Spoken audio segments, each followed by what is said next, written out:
ออกพรรษาถวายผ้ากฐินทานสืบสารพุทธประเพณี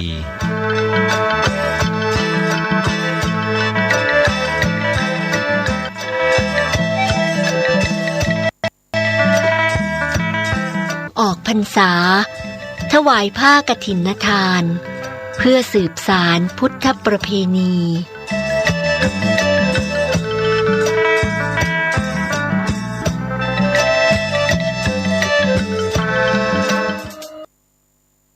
กฐิน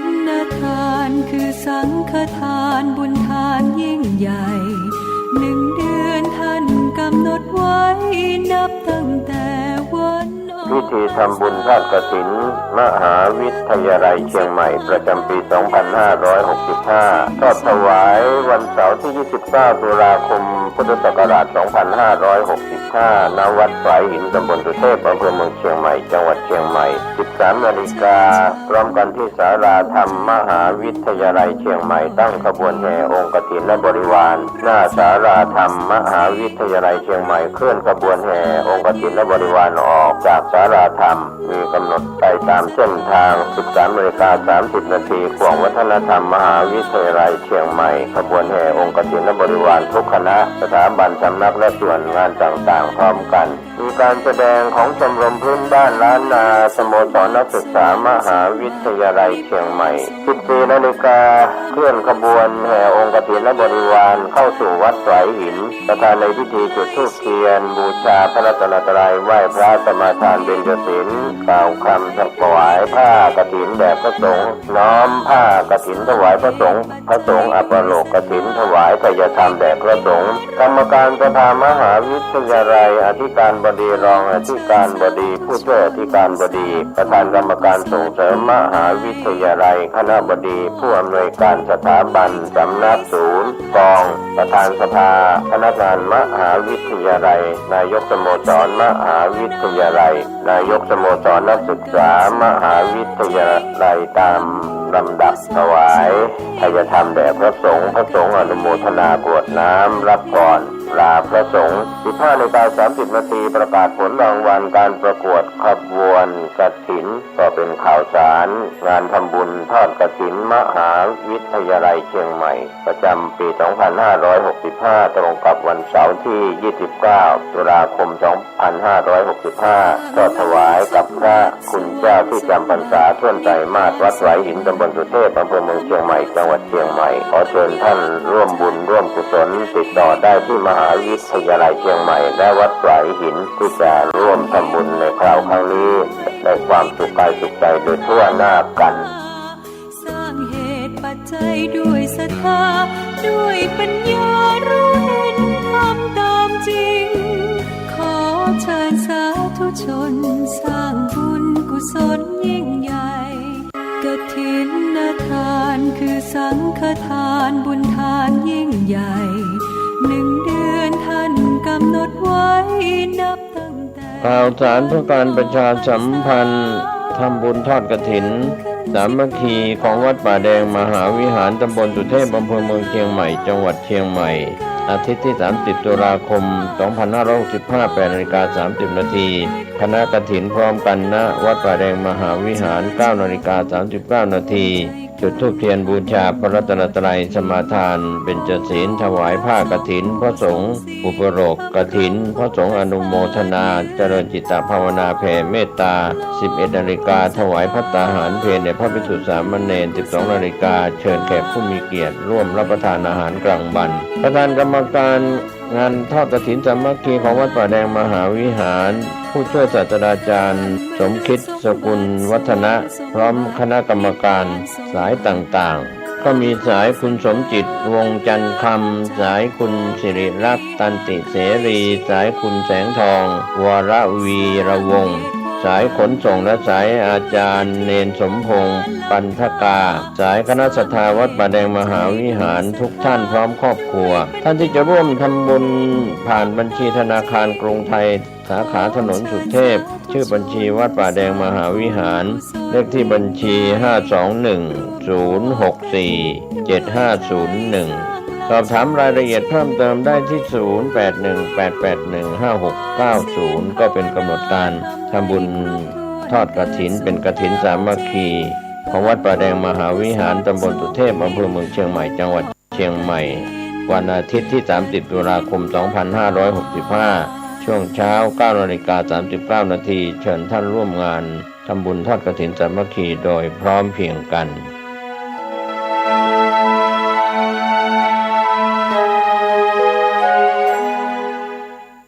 กฐินทานคือสังฆทานบุญทานยิ่งใหญ่1 เดือนข่าวสารเพื่อการประชาสัมพันธ์ขอเชิญชวนศรัทธานักศีลนักบุญทั้งหลายร่วมงานทำบุญทอดกฐินสามัคคีของวัดร้องอ้อตำบลสันพิเชื่ออำเภอเมืองจังหวัดเชียงใหม่ตรงกับวันอาทิตย์ที่ 6 พฤศจิกายน พุทธศักราช 2565 ขึ้น 13 ค่ำเดือนยี่ทอดถวายกับพระสงฆ์ที่จำพรรษาท่วนไตรมาสของวัดร้องอ้อเวลา 9:30 นาทีเป็นต้นไปขอเชิญชวนร่วมงานบุญกฐินสามัคคีของวัดร้องอ้อตำบลสันพิเชื่ออำเภอเมืองเชียงใหม่จังหวัดเชียงใหม่ตรงกับวันอาทิตย์ที่ 6 พฤศจิกายน 2565 ช่วงเช้า 9:30 นาทีได้บุญได้กุศลโดยพร้อมเพรียงกันมนุษย์สมบัติสวรรค์สมบัตินิพพานสมบัติเพิ่มพูนสัน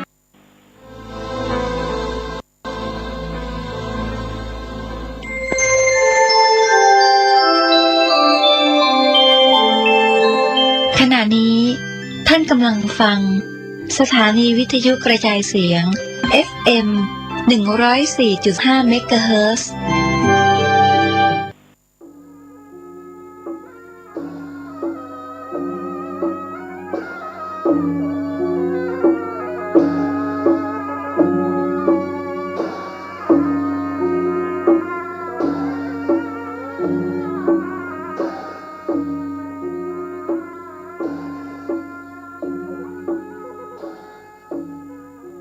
ขอความเจริญในธรรมและความผาสุกทางใจจงได้บังเกิดมีกับท่านสาธุชนคนดีผู้เจริญในศีลผู้เจริญในธรรมทุกท่านพร้อมกันนี้ขอยกมือ10 นิ้วกราบอาราธนาเอากุณพระแก้วเจ้าทั้ง3บุญศีลบุญทานบุญภาวนาที่ท่านผู้รับฟังรายการได้กระทำปั้มเปงมาในอดีตและกำลังจะทำในเวลานี้เสื้อวัดเสื้อวาเสื้อบ้านเสื้อเมืองพระสยามเทวาธิราชกุลพ่อกุลแม่ผู้ฮือกำเนิดเกิดมาเป็นคนกุลครูบาอาจารย์ผู้ประสิทธิ์ประสาทวิชาความรู้สิ่งศักดิ์สิทธิ์ทั้งหลายอันรักษาบริเวณคงเขตล้านนาไทยมีพระบรมธาตุเจ้าดอยสุเทพจังหวัดเชียงใหม่พระบรมธาตุเจ้าหฤพุนชัยจังหวัดลำพูนพระธาตุเจ้าลำปางหลวงจังหวัดลำปางพระธาตุเจ้าแจ้แห้งจังหวัดน่านพระธาตุเจ้าจ้อแฮจังหวัดแป้พระธาตุเจ้าดอยตุงจังหวัดเชียงรายพระเจ้าตนหลวงจังหวัดพะเยาพระธาตุเจ้าดอยกองมูจังหวัดแม่ฮ่องสอนและครูบาเจ้าศรีวิจัยนักบุญแห่งล้านนาไทยเป็นต้นขอยกมือ10 นิ้วกราบอาราธนามาปกปักรักษาท่านผู้เปิดวิทยุรับฟังรายการวันนี้ทุกท่านขอให้ทุกท่านทุกคนมีความสุขกายและสุขใจสุขกายให้ปราศจากโรคภัยไข้เจ็บอันร้ายแรงสุขใจให้ปราศจากซึ่งความโลภความโกรธความหลงความอิจฉาริษยาค ความอาฆาตพยาบาทซึ่งกันและกัน ขอให้ความสุขอันสมบูรณ์นี้ได้บังเกิดมีกับท่านผู้ฟังทุกท่านตลอดกาลนานก่อนที่จะได้ดำเนินรายการต่อไปนี้ขอเชิญท่านนักศีลนักบุญทั้งหลายได้ประนมมือขึ้นไหว้พระพุทธเจ้าไหว้พระธรรมไหว้พระสงฆ์เพื่อได้มาคุ้มครองปกปักรักษาเพื่อเป็นสิริมงคลกับตัวกับครอบครัวกับการกับงานการขับรถขับลาการเดินทางค้าขายต่อไปประนมมือขึ้นว่าพร้อมกันอะระหังสัมมาสัมพุทโธภควาพุทธังภควันตังอภิวาเทมิกราบสวากขาโตภควตาธัมโมธัมมังนัมมัสสามิกราบสุปฏิปันโนภควโตสาวกสังโฆสังฆังนะมามิ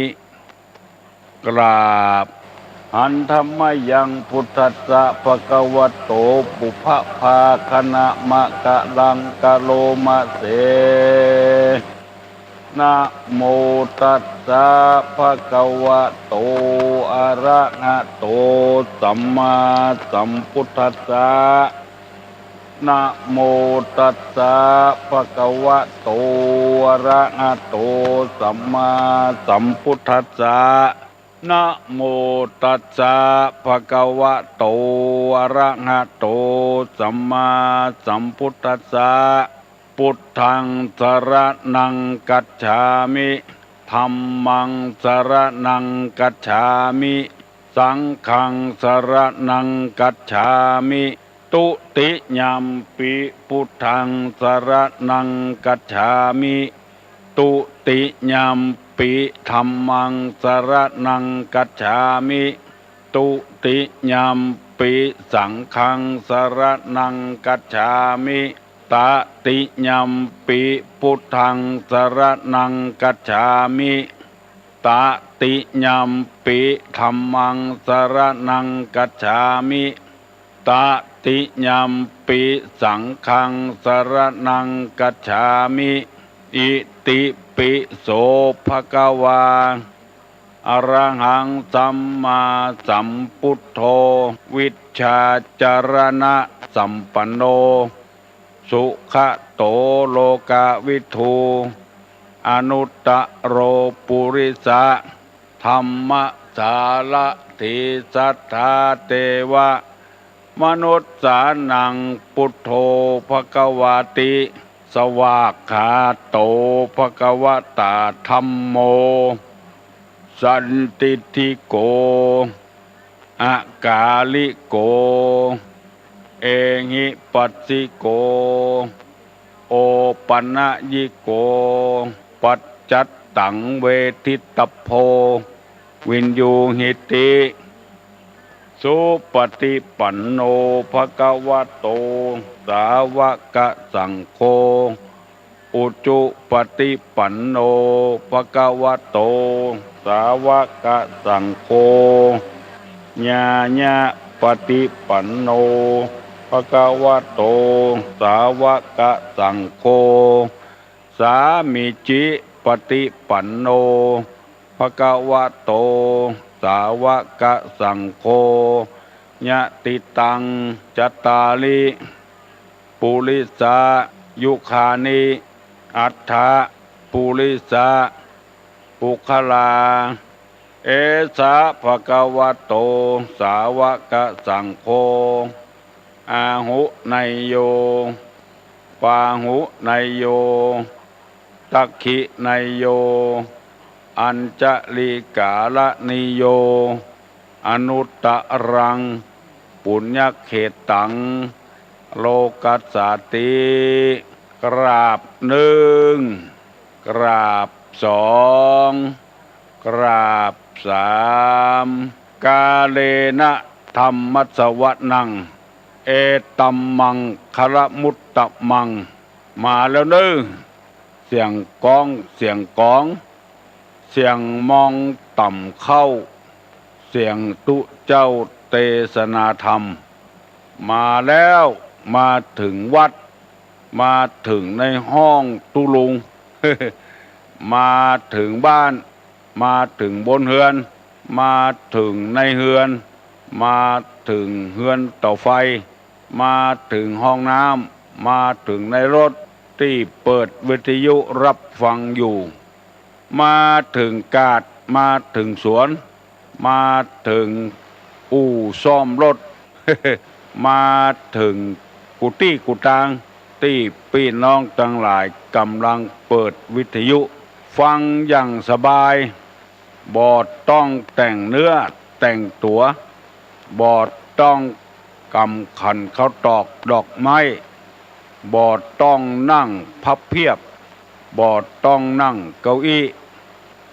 คนเทศก็เทศอย่างสบายบอดได้คลองผ้านั่งบนธรรมาสน์ปกขาไก่งอนเทศก็ได้นั่งคองเยาะเทศก็ได้เมื่อเจ้าวันนี้เป็นเจ้าที่สะอาดสดใสยังบ่ได้ทำการทำงานอย่างเตื้อดูตั้งขวางใจฟังพระธรรมเทศนากันเต็มที่ผู้ฟังย่อมได้ฟังสิ่งที่บ่เคยฟังสิ่งใดฟังแล้วบ่เข้าใจชัดย่อมเข้าใจสิ่งนั้นชัดแล้วบอกให้คนต่อไปที่เป็นมิตรแก้วสหายคำหูอกหูใจกันชอบศีลชอบธรรมชอบพระวัดขวาบอกให้เปิ้นฟังตัวจะได้บุญไปแถมเรียกว่าธรรมัสสวนามัยบุญสำเร็จด้วยการฟังธรรมเผยแพร่ธรรมช่วยกันบอกต่อกันไปสำหรับคนที่บ่โหมคนที่บ่ชอบคนที่หมกมุ่นอยู่ในอบายมุขนักเลงหญิงการพนันนักเลงสุรานักเลงคบคนชั่วเป็นมิตรนักเลงกาของเถื่อนอันนี้อย่าไปบอกให้เปิ้นบ่ยินดีกับเฮาบรรเทาความสงเสียได้สงสัยเสียได้ทำความเห็นให้ถูกได้จิตของผู้ฟังผ่องใสอันนี้เป็นอานิสงส์แห่งการฟังธรรมฟังไปปฏิบัติไปจะได้ผลคือความสุขใจอานิสงส์แห่งการทอดกฐินโบราณการคนเฒ่าคนแก่เพิ่นว่ากฐินนี้อานิสงส์แห่งเพราะมีเวลาทอดแค่เดือนเดียวเหลือนั้นบัดใจกฐินแล้วขบวนกฐินแห่ลงน้ำแม้แต่สัตว์ที่ดุร้ายเช่นจระเข้ก็ขออนุโมทนาทานตัวเมื่อทานกฐินจะมีรูปจระเข้เพื่อเป็นสัญลักษณ์ว่าแม้แต่จระเข้สัตว์ดุร้ายในน้ำขบวนเคลื่อนไปทางน้ำก็ขอตัวอนุโมทนาทานตัวแห่ไปทางแพะทางป่าจักเข็บอันเป็นสัตว์ที่มีพิษไผ่โดนจักเข็บขบแล้ววันนั้นวันค่ำอยู่บ่ม่วนกินบ่ลายล้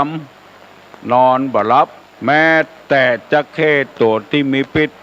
ก็ยังรู้อนุโมทนาทานตัวคนเอาจึงแป่งจักเข็บจักเข้เป็นสัญลักษณ์ของสัตว์ที่มีพิษอนุโมทนาทานตัวยินดีตัวเพราะอานิสงส์มันแหงคนเฮาก็อนุโมทนาทานตัวได้มีมือ10 นิ้วก็อนุโมทนาทานตัวได้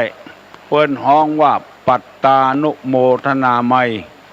บุญสำเร็จด้วยการอนุโมทนาส่วนบุญแค่ยกมือไหว้ก็เป็นบุญกับเฮาแล้วเพราะเอามีจิตใจสะอาดจิตใจผ่องใสยินดีกับเปิ้นอนุโมทนาทานกับเปิ้นความจริงอานิสงส์กฐินนั้น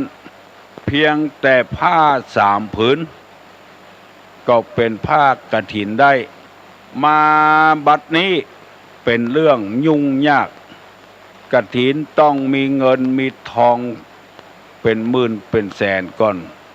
คนเลยบักกล้าตอดกฐินความจริงถ้ามีก้าผ้า3 ผืนนั้นวัดจะบะห่างจะมีกฐินอยู่กูวัดว่าเป็นต้นจึงขอยกมือ10 นิ้วอนุโมทนากับพระเดชพระคุณท่านเจ้าคุณกับพระสงฆ์พระเจ้าในวัดพระบรมธาตุเจ้าโดยสุเทพวรวิหารกับศรัทธานายกทั้งหลายเป็นอย่างมากบุญเปิ้นนักเปิ้นได้ทานกฐินขอทานโดยสักกฐินขี้เปียเปิ้นยกขบวนไปกันแล้ว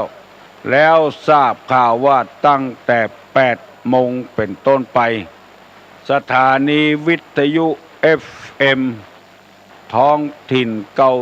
96วิทยุพระพุทธศาสนานี้จะได้ถ่ายทอดในการทอดกฐินโดยขอเชิญชวนมวลพี่น้องทั้งหลายได้สดับรับฟังเปิดวิทยุรับฟังเปิ้นม่วนเปิ้นมันงันกันเท่าใดโออนุโมทนาเน้อกับพ่อออกแม่ออกที่โตยเปิ้นไปโตยเปิ้นแล้วมาแวะหาตุลุงเมื่อเจ้าวันนี้ทราบว่าตอนบ่ายนี้ก็จะมีการแวะมาหาตุลุงทำหลายคนเพื่อมาเอาซีดีตายแล้วฟื้นก็มาเอาได้มาแวะเอาได้เพราะอยู่ติดถนนเข้าถนนมาก็เข้าวัดพอดีขออนุโมทนาทานตัวเนอส่วนพ่อออกแม่ออกพี่น้องศรัทธานาบุญทั้งหลายที่บ่ได้ไปตัวเปิ้นก็ปากันลุกเนอลุกฟังน้ำฟังธรรมพี่ว่าบ่ลุกก็นอนอยู่ก็ได้แต่ว่าจะไปลุกขวายเกินไปนกหนูปูป่าออกห่างออกที่นอนแล้วไปเสาะว่าหากินแล้วมันบาดใจเจ้าเกินไปแล้ว6 โมงขอเมตตากับท่านทั้งหลายถ้าบ้านใดวัดใดเปิ้นเปิดเสียงตามสายขออย่าไปบ่นไปเดือดหรือเปิ้นเพราะเปิ้นมีเจตนาดีบ่ใจมีเจตนาให้พยายามเอาธรรมะป้อนเข้าสู่โรงงานคือป้อนเข้าสู่หูพี่น้อง10 สาวชาวบ้านแล้วจักได้นำเอาพระธรรมคำสอนนั้นมาเป็นเครื่องประพฤติปฏิบัติบางบ้านบางจองห่อเฮือนเดือนดาวดีเข้ามีในหลองในให้ในสวนก็มีสวนลำไยสวนลิ้นจีไปตังใดก็มีรถฮับส่งรถของตัวเองรถของลูกของเต้าแต่บ่มีความสุขเพราะว่าคนใดคนหนึ่งในบ้านหั่นปราศจากศีลปราศจากธรรมฝ่าฝืนกฎเกณฑ์ระเบียบกันลูกบ่ฟังกำพ่อกำแม่ผัวบ่ฟังกำเมียบ่ฟังกำผัวพ่อแม่บ่ฟังกำลูกกำเต้าซึ่งลูกเต้าก็ใหญ่หน้ากล้าบานมาแล้วมีหน้ามีตาแล้วไปตังใดเป็นที่เคารพนับถือของคนทั่วไปแต่พ่อแม่กำลังยุ่งกำลังอยู่เข้าสู่ตังอบายมุขคือหันกงจักเป็นดอกบัวหันอบายมุขคือการกินเหล้าการเล่นการพนันแม่ยิงเล่นปอจาย ป้อจายเล่นแม่ยิงกำลังจะเป็นที่ขายหน้าขายตาของลูกของเต้าที่กำลังใหญ่หน้ากล้าบานมีชื่อมีเสียงก็เพราะเหตุขาดคุณธรรมนั่นเองจึงใคร่ขอเชิญชวนมวลต้านผู้ฟังทั้งหลายช่วยกันปลุกระดมเพราะสัมมโนควงเฮาเขียนชัดเจนว่านับถือพุทธศาสนาพุทธเมื่อเฮานับถือแล้วบอกควรลบหลู่การที่ลบหลู่นั่นก็คือประมาทในธรรมกำลังจะมุ่งหน้าเข้าไปหาอบายมุขงวายมาเตอะปิกมาเตอะมาเอาหน้าเอาตาห่วมกันตึงลูกตึงเต้าลูกเต้าก็เอาหน้าเอาตาจ้อยป้อจ้อยแม่สืบนามสกุลไว้คือดีๆนามสกุลที่เฮาใจตึงวันนั้นเป็นนามสกุลแต่ดึกดำมันมาแล้วช่วยกันรักษาวงตระกูลไว้บางนามสกุลนั้นใหญ่โตเป็นที่เคารพยำเก่งเป็นที่หู้จักของคนทั่วไปแต่น่าเสียดายปลายหลังมาตอนหลังมาลูกหลานไปทำลายวงสกุลหมดจวนกันปิกมาหัวให้ขึ้นมาอาบน้ำมาฟังธรรมในทางพระพุทธศาสนาท่านมหาท่านเจ้าคุณท่านพระครูตลอดถึงท่านปลัดท่านสมุท่านด็อกเตอร์ได้ช่วยกันรณรงค์ประกาศธรรมตึงวันใครมีโอกาสเปิดวิทยุรับฟัง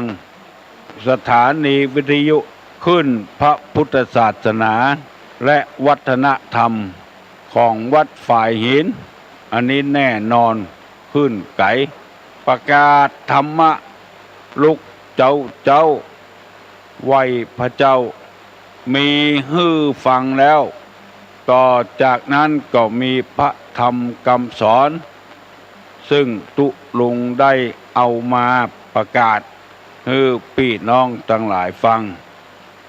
โปรดท่านผู้เจริญในศีลในธรรมทั้งหลายอย่าไปเข้าใจว่า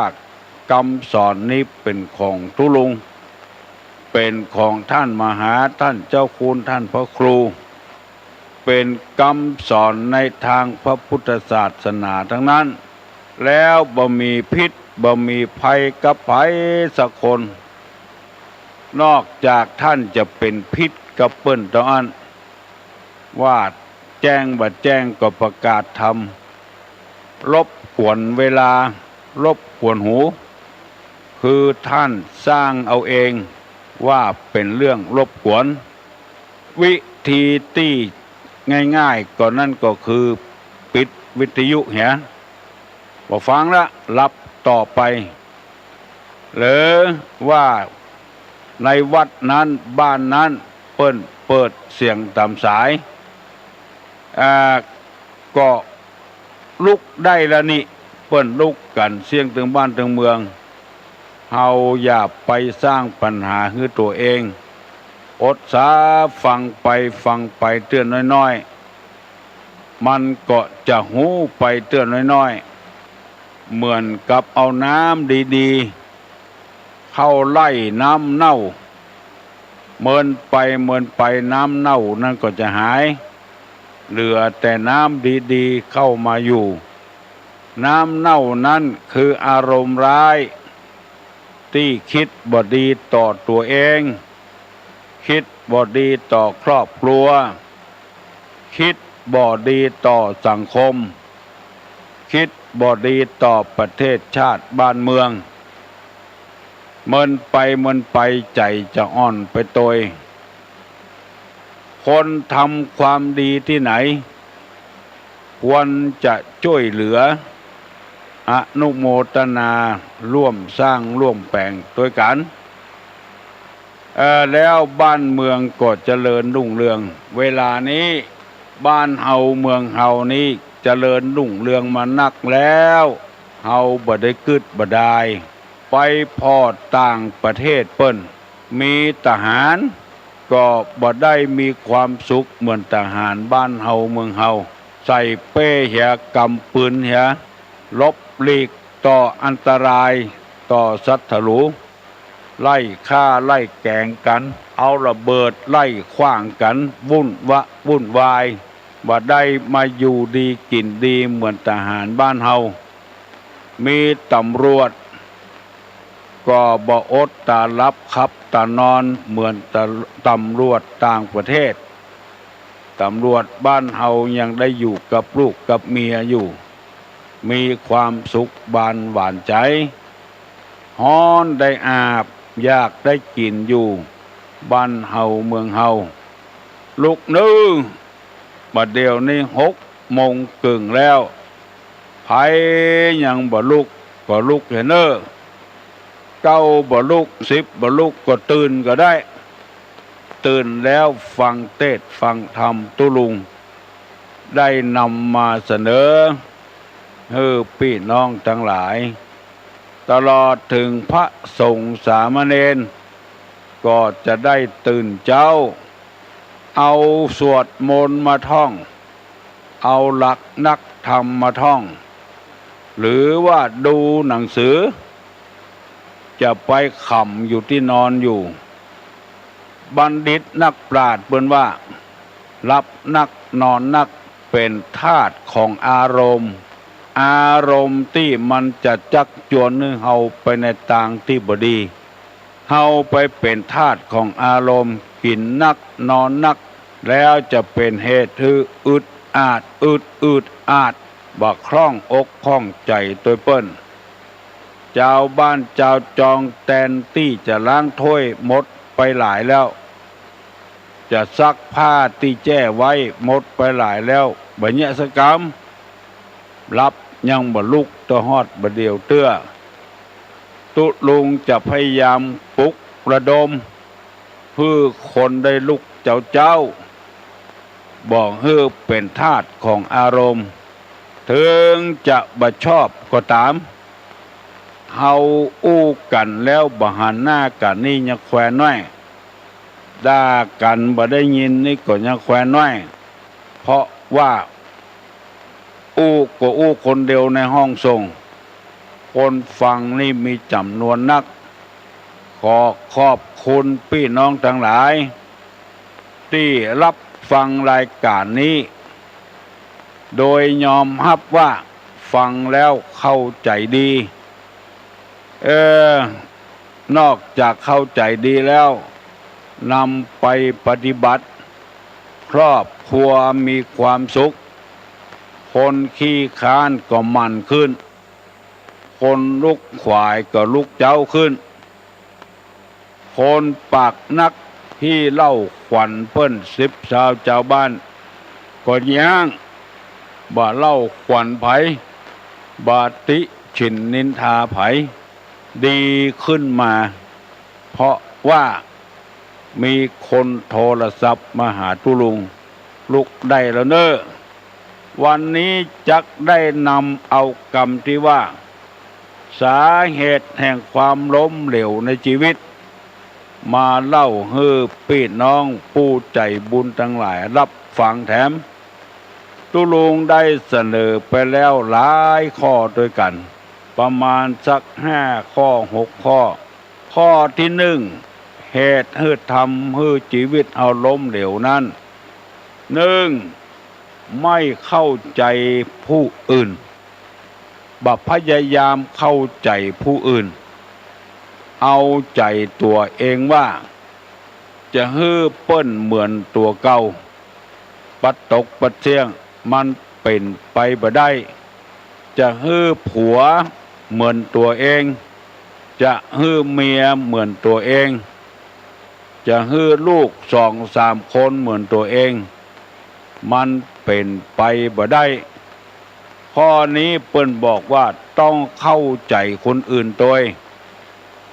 บ้านเดียวกันเฮือนเดียวกันอาหารการกินชอบบ่เหมือนกัน บางคนมักเผ็ดบางคนมักเค็ม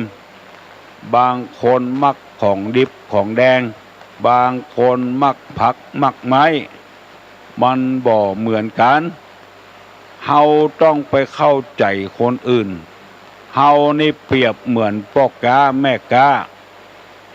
ต้องเข้าใจลูกกาลูกกาชอบอันหยังก็เซาะอันนั้นมาขายให้เปิ้นไปขายอย่างเดียวเอาใจตัวเองว่านั้นบ่ได้ข้อที่สองไม่ประมาณตนคือบ่ฮู้จักประมาณตัวเก่าเอาใจตัวว่าลำไปต้องฮู้จักประมาณในตนเองพ่องประดับประดานักลำไปกำเดียวคนอื่นหันก็จะเขม่นเดี๋ยวรู้เอาแย่งเอาเจ็บเป็นเอาไปดูข่าวเมื่อดวาวันซืนนี้เจ้าของร้านบ่อยู่อาเฮียอยู่นั่งอ่านหนังสือพิมพ์ร้านที่ว่านี่เป็นร้านทองกำเดียวขโมยเอาหมวกกันน็อกซุบหัวมาเผี่ยวในร้านบ่าฟังกำหั่นกำนี่อย่างสักอย่างเอาปืนยิงอาเฮียที่เฝ้าหน้าร้านเอาปืนบุบตู้กระจกชกเอาทองไปเป็น100 กว่าบาทเป็น100 กว่าบาท100ก็10,000 กว่าบาทบาท1ก็10,000 กว่าบาทถ้า100 บาทแล้วมันจะเป็นเงินเป็นล้านเอาไปเหียก็เพราะหูว่าร้านเหนือร้านใต้เปิ้นเอาตำรวจมาเฝ้าร้านตัวเองก็นึกว่าบ่เป็นหยังอันเนี้ยเสียน้อยเสียยากเสียมากเสียง่ายถ้าเอาตำรวจมาเฝ้าเหียเอาเข้าเอาน้ำให้เปิ้นกินเนี่ยพ่องก็จะบ่มีอันตรายร้านของตัวเองบ่มีตำรวจร้านเปิ้นเลยปลอดภัยร้านของเฮาบ่ปลอดภัยสักกำยิงตายไปเหียชกเอาทองไปเหียเพราะบ่ฮู้จักประมาณตนเองเสียน้อยเสียยากเสียมากเสียง่ายข้อที่3ว่าไม่เดียงสาต่อการบอกหูเรื่องหูราวต่อการต่องานที่เฮาทำก็เลยทำให้ชีวิตของคนเฮานี่ล้มเหลวข้อที่4ไม่สำนึกผิดชอบคือบ่รับผิดชอบในชะตาชีวิตของตัวเองและของครอบครัวชีวิตก็ล้มเหลวเพราะฉะนั้นเฮาเป็นหัวหน้าคนเฮาต้องรับผิดโดยรับชอบโดยเป็นเจ้าอาวาสต้องรับผิดชอบเต็มที่จะไปทิ้งธุระอันนั้นเป็นเรื่องของศรัทธาเขาอันนั้นเป็นเรื่องของกรรมการเขารับรองว่าชีวิตในความเป็นทุเจ้านี่ล้มเหลวแน่นอนถ้าจะให้ถูกต้องรับผิดโดยกันรับชอบโดยกัน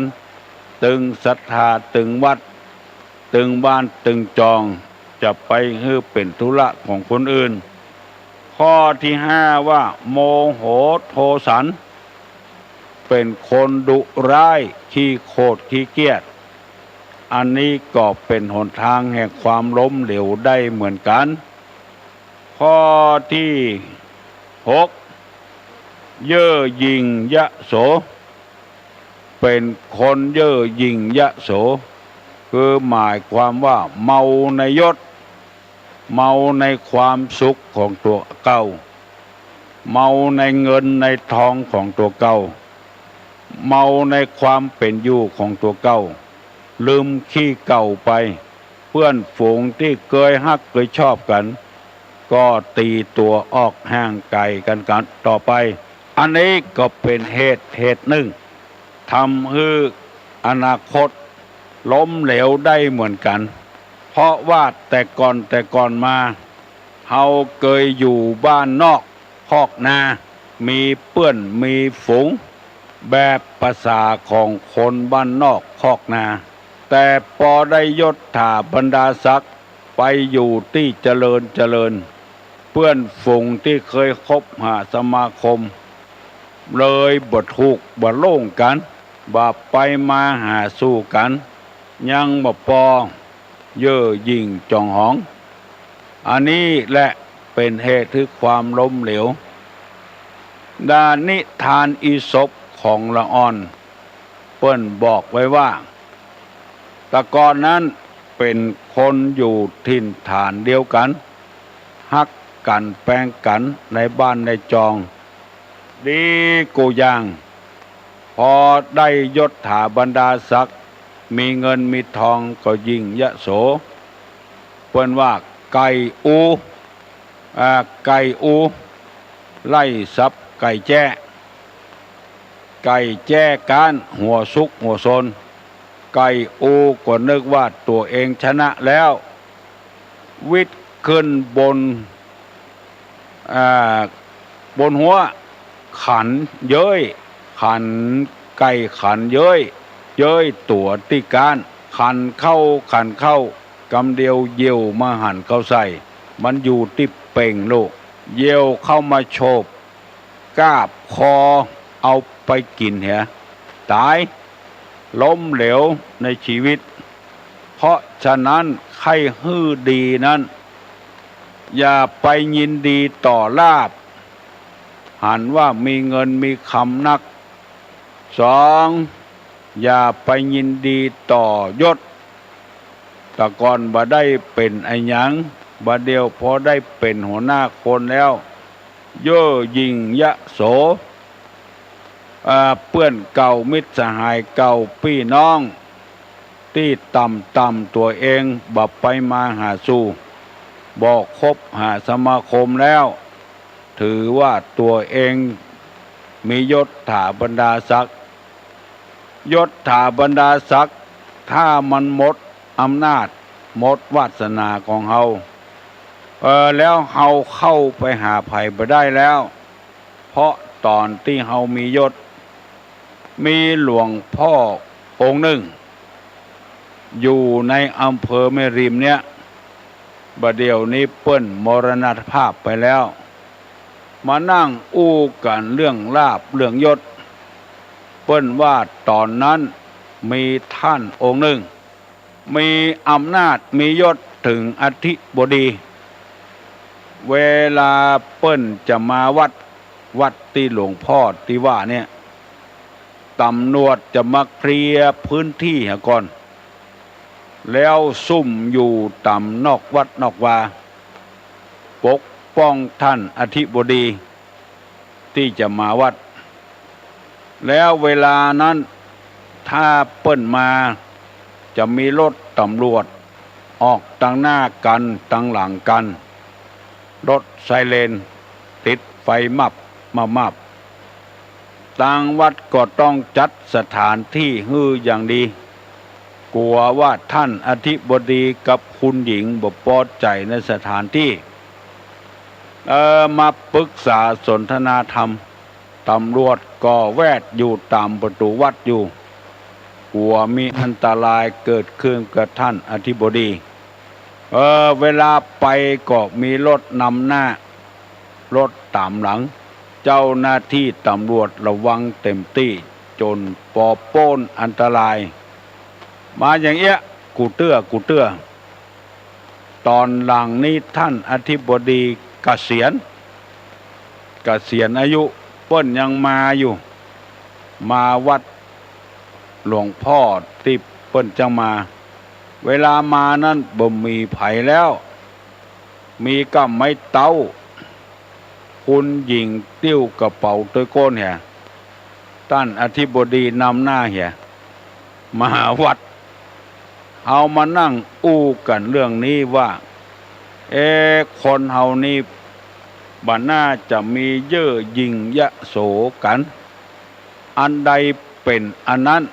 เอาไว้ให้คนตี้คนต่างยศถาบรรดาศักดิ์นี่เหมือนกับเปิ้นเอาสตางค์มาฝากบ้านเฮา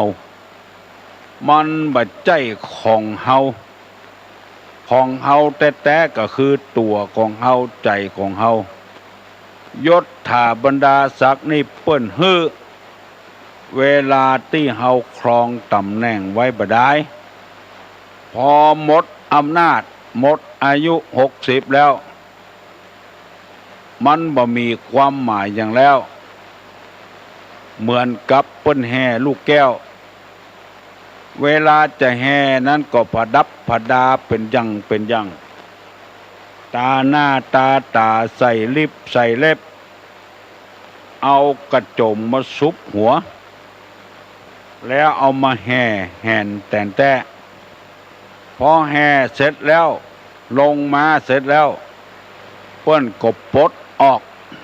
เจ้าของเครื่องเปิ้นก็ปลดออกเหลือก็หัวมดม่งก้งเข้ามาสู่วัดสู่วาบ่ได้สวมตลอดวันตลอดคืนอันนี้นำมาเสนอให้พี่น้องคองหิ่งทั้งหลายพยายาม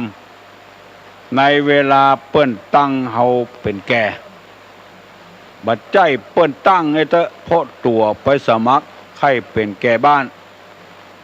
พอได้เป็นแก่แล้ว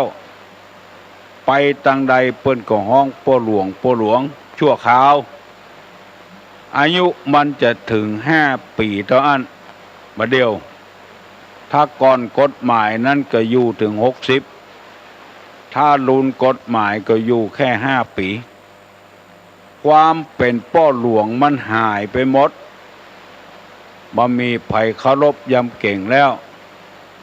ในคณะที่เป็นพ่อหลวงนั้นอย่าไปเย่อหยิ่งยะโสกรรมก็ป้อสองกรรมก็ป้อเปิ้นห้องพ่อหลวงบ่ได้โอ้บางคนนั้นใครเกินไป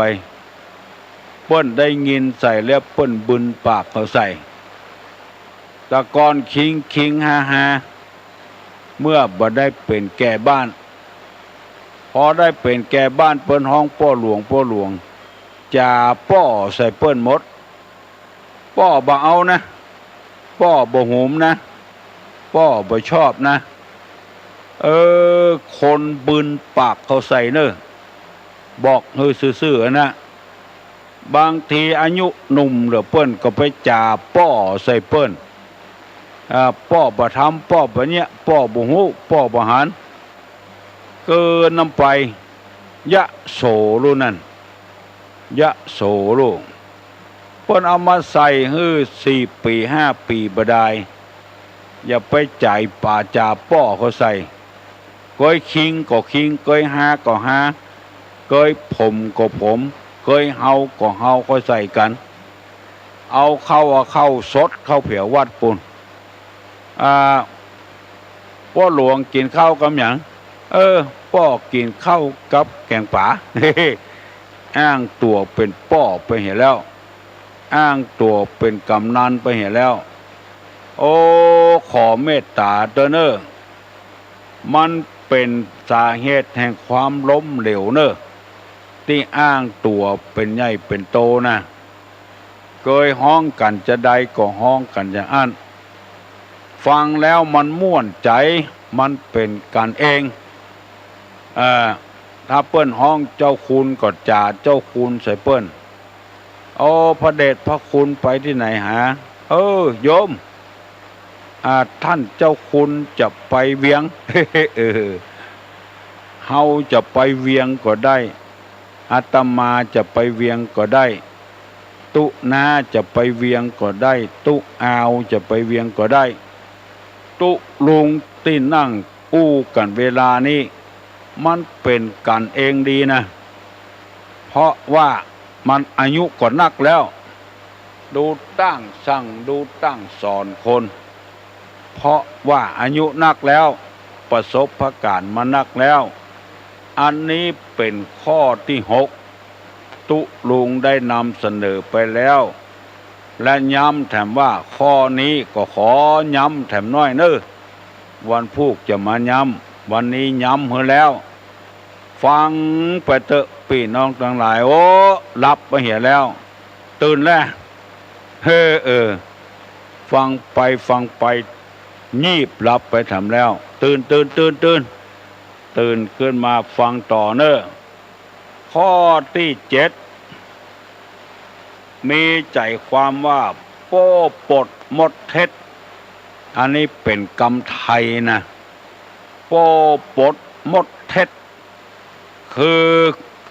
อู้บัดแต้ปากว่าแต้ในใจบัดตามผู้เอางามน้ำใส่ช่วยหน้าอันนี้เป็นกรรมบะเก่าจุคนหน้าซื่อว่าจะฮื้อแล้วบ่ฮื้อสกรรมว่าจะไปพอเกียมนัวเกียมตัวแล้วโอ้บ่ไปสกรรมว่าจะประชุมว่าประชุมสกรรมอันคนเจออีนี่ล้มเหลวหมดเนอะบอกซื่อๆตุหลวงอยู่วัดว่ามีความผิดยังปฏิบัติปัดโปวัดจะดีสอนลูกศิษย์ลูกหาก็ดีไปเสียตัวเดียวเนี่ยศรัทธาเลยปากันประชุมขอนิมนต์ออกจากวัดไปเหียเพราะตุหลวงเจ้าอาวาสอยู่ในข้อเนี้ยโป้ปดมดเท็จพ่อเปิ้นตายแม่เปิ้นตายไปขอนิมนต์ท่านอาจารย์เทศน์ฮือกรรมเนาะเจริญพรอาตมาจะไปฮื้อพอถึงเวลาท่าแงนโทรศัพท์ไปหาว่าโอ้ท่านเจ้าอาวาสบ่อยู่ไปประชุมปุ้นศรัทธาก็มาเต็มบ้านเต็มจองมาฟังเทศตุเจ้าบอกไปฮื้อสกรรมเนี่ยโป้ปดมดเท็จรับนิมนต์ของเปิ้นแล้วบอกไปฮื้อเปิ้นพ่อแม่เปิ้นตายเสียอกเสียใจอยู่หั่นแล้วเดินจวนศรัทธามาเต็มบ้านเต็มจองแล้วตุเจ้าบอกไปสกรรมอนาคตไปบ่ฮอดเนอะไปจุคนเล่น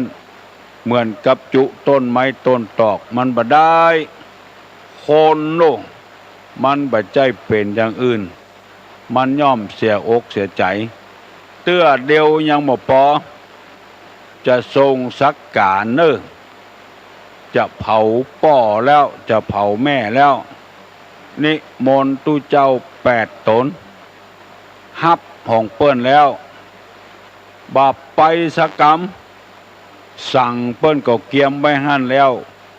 ตุเจ้า8 ตนสั่ง8 แก่นไปขาดไปเหียเหมือนกับไปขายหน้าขายตาเปิ้น